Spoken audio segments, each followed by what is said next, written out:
যুক্তরাষ্ট্রে বৈধ শরণার্থীদের উপরে নজরদারি আরও কঠোর করেছে ট্রাম্প প্রশাসন। নতুন সরকারি নির্দেশনায় বলা হয়েছে, যেসব বৈধ শরণার্থী 1 বছরের মধ্যে গ্রিন কার্ড বা স্থায়ী বসবাসের অনুমতি পাননি তাদের আটক ও পুনঃতদন্তের দায়িত্ব দেওয়া হয়েছে ইমিগ্রেশন অ্যান্ড কাস্টমস এনফোর্সমেন্ট আইসকে।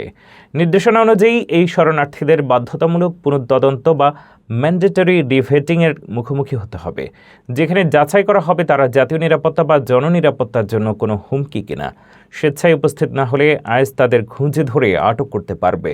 নতুন নীতি আগের নিয়মের পরিবর্তন, যেখানে গ্রিন কার্ড না পাওয়া কেবল যথেষ্ট কারণ হিসেবে গণ্য হতো না।